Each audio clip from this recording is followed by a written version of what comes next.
કેમ છો રાજાણી સાહેબના મિત્રો? મજામાં છો? મજામાં જઈશો. રાસાયણિક ગતિકીના પ્રશ્નો સ્ટાર્ટ કરી દીધા છે. 10 પ્રશ્નો તમે જોઈ લીધા. આજે બીજા 10 પ્રશ્નો તમારે જોવાના છે. એમાંનો પહેલો પ્રશ્ન, T1/2 બરાબર 3 દિવસ ધરાવતા પદાર્થને 12 દિવસમાં અન્ય સ્થાને લઈ જતા બાકી કેટલો પદાર્થ બચશે? મિત્રો, અર્ધાયુષ્ય સમય 3 દિવસ આપ્યો છે. જો 0 દિવસથી 3 દિવસ સુધી થાય ત્યારે અડધો બચે. 1 ગ્રામ હોય તો અડધો ગ્રામ બચે. 3 થી 6 દિવસ થાય ત્યારે 1/4 ભાગ બચે. 6 થી 9 દિવસ, કારણ કે 3 દિવસ એનો અર્ધાયુષ્ય સમય છે. 6 થી 9 દિવસ થાય ત્યારે 1/8 અને 12મા દિવસે તે 1/16 ભાગનો બચે. એટલે કલકત્તી સી આન્સર આવશે. મિત્રો, મજા આવતી હોય તો લાઈક શેર સબસ્ક્રાઇબ કેમ નથી કરતા? રાજાણીનો પણ ફેન વર્ગ હોવો જોઈએ, પણ તમે મિત્રો કાંઈ હેલ્પ નથી કરતા. A gives to XP પ્રક્રિયામાં જ્યારે A બરાબર 2.2 હોય ત્યારે વેગ 2.4 છે. એનું સાંદ્રણ અડધું કરવાથી વેગ 0.6 થાય છે. એના સંદર્ભમાં પ્રક્રિયાનો ક્રમ ખાલી જગ્યા હોય. મિત્રો, તમારી પાસે વેગ બરાબર સૂત્ર છે કે A. એનો મતલબ k બરાબર વેગ છેદમાં A. બે પ્રક્રિયાના આપણે મૂકી દઈએ તો પહેલું સમીકરણ આવું મળશે કે એની વેગ કેટલો છે? તો કે પહેલામાં 2.4 અહીં મૂકી દઈએ કિંમત. વેગ કેટલો? તો કે 2.4 બરાબર k A/2.2 સાંદ્રતા છે. બીજું ક્યારે થાય? તો કે સાંદ્રતા અડધી, 2.2 ના અડધા એટલે 1.1 કરીએ A. હવે વિચારવા જાવ તો આ કેટલો થાય? 0.6.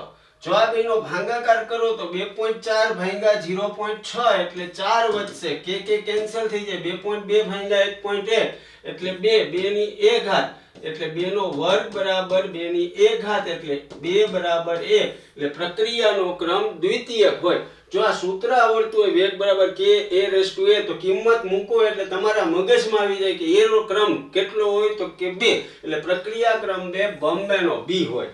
મિત્રો, પ્રશ્ન અતિશય હેલા હોય.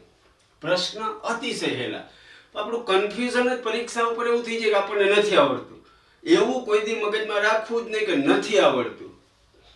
A + B નિપજો માટે માત્ર પ્રક્રિયક B ની સાંદ્રતા બમણી કરતા વેગ 4 ગણો થાય તો B ના સંદર્ભમાં પ્રક્રિયા ક્રમ જણાવો. ઘણી વખત આવો પ્રશ્ન કરાયો, છતાંય તૈયાર કરી નાખીએ.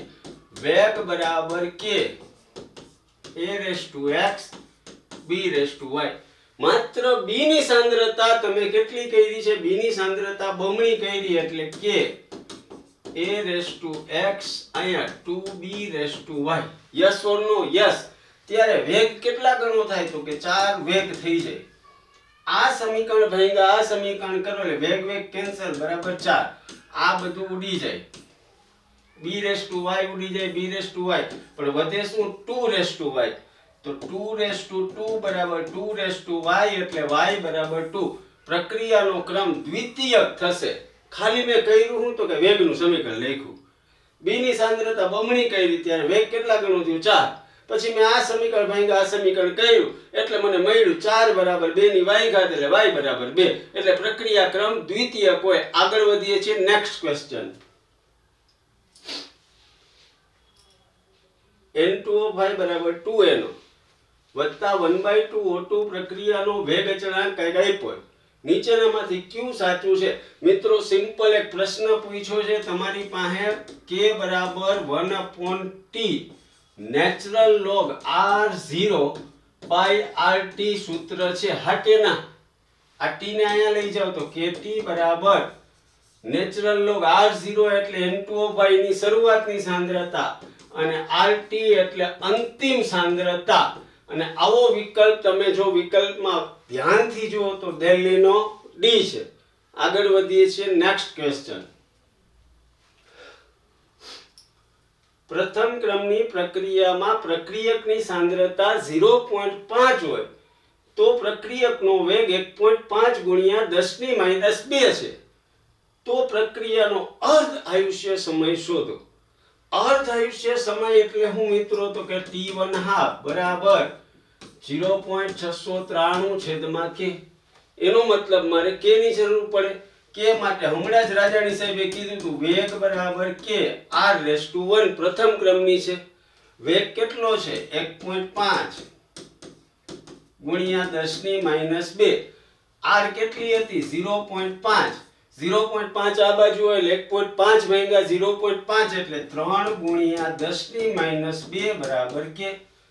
કિંમત અહીં મૂકી દે રાજાણી સાહેબ.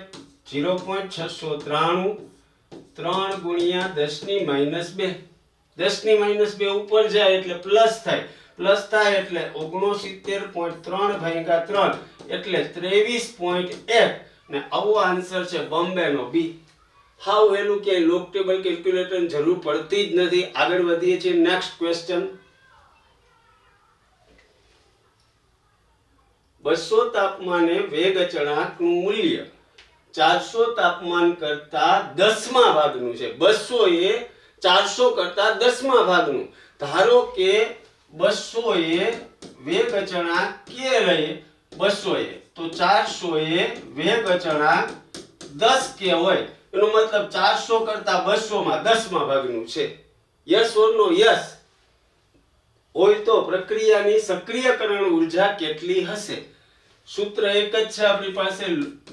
k2 k1 બરાબર Ea/2.303 r 1/T2 - 1/T1. કિંમત મૂકીએ તો k2 છે 10k છે અહીંયા k. Yes or no? Yes. Ea શોધવાનું છે, હા કે ના? 2.303 r રકમમાં આપેલું છે વિકલ્પમાં એટલે r ને કઈ હરી કરતા નથી. T2 છે 400 છે, T1 છે 200 છે. જોવાનું તમે સાદું રૂપ દિયો તો સક્રિયકરણ ઊર્જા આવશે 921.2 r. ક્લિયર છો? Yes or no? યસ. આગળ વધીએ છીએ નેક્સ્ટ ક્વેશ્ચન. પ્રથમ ક્રમની પ્રક્રિયા 2 × 10⁴ સેકન્ડમાં પ્રક્રિયકની સાંદ્રતા 800 થી ઘટીને 50 થાય તો આ પ્રક્રિયાનો વેગ અચળાંક કેટલા સેકન્ડ ઇન્વર્સ હોય? મિત્રો તમારી પાસે વેગ અચળાંક એટલે કે 2.303 t log r0/rt હા કે ના? આ 2.303 ને હેરાન ન કરો. 2 × 10⁴ સેકન્ડ આપેલી છે. log શરૂઆતમાં સાંદ્રતા 800 છે, અંતિમ 50. 50 ને 800 નો વિચાર કરો તો 16 થાય. log 16 એટલે 2⁴ થાય. તો કંઈક આવું થશે કે 2.303 ગુણ્યા 10⁻⁴ ભાગ્યા 2 log 2⁴. ચોગડાને હજી આગળ લઈ લો મિત્રો. 2.303 ગુણ્યા 4 ગુણ્યા 10⁻⁴ log 2/2. 2 દુ ને 4 થશે, હા કે ના? log 2 અને 2.303 એટલે 0.693. 0.693 ગુણ્યા બગડો આવ્યો તો બગડો એટલે 1.386 ગુણ્યા 10⁻⁴. આવો જવાબ છે સી. ક્યાંય કેલ્ક્યુલેટર લોગ ટેબલ રાજાણી સાહેબને નથી જોતા, એમ એના વિદ્યાર્થીઓને પણ જરૂર ન પડે. પણ સાદું મગજમાં આવે 2.303 ગુણ્યા log 2 ક્યાંક આવ્યું હતું 0.693. એને ગુણ્યા 2 એટલે 1.386. એને ગુણ્યા 10⁻⁴. Next question. પ્રક્રિયા N2 3H2 2NH3 માટે કયું સમીકરણ સાચું? પહેલા સમીકરણ ઉપર નજર મારી લેવાની. N2 પ્રક્રિયક છે એટલે -dN2/dt બરાબર H2 પ્રક્રિયક એટલે -1/3dH2/dt બરાબર આ નિપજ છે એમોનિયા dNH3/dt. મારું વિકલ્પ છે ઈ ડી છે, એના ઉપર મારી નજર સતર્ક હોય એટલે મને ખબર પડી જાય કે શું કર્યું હશે આ લોકોએ. તો કે તગડાને વાં મોકલો, જોઈ લેજો. તગડાને માઇનસ ને વાં મોકલો, જોઈ લ્યો. એટલે જોજો આ સોરી માઇનસ ને કાંઈ હેરાન નથી કર્યા પણ તગડાને જ ખાલી કર્યો એટલે 3dNH3/dt. આ માઇનસ એમને અહીંયાથી બગડો છે અહીંયા ગયો એટલે આન્સર આવશે દિલ્હીનો ડી. જોઈ લેજો, ચેક કરજો.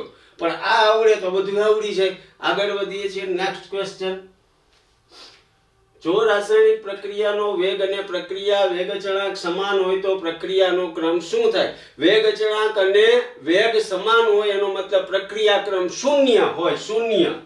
આવું સૂત્ર આવે, વેગ બરાબર k, r⁻0 હોય તો જ આ વયું જાય તો વેગ અને વેગ અચળાંક સરખા થઈ જાય. આગળ વધીએ છીએ આજનો નેક્સ્ટ એટલે કે લાસ્ટ ક્વેશ્ચન.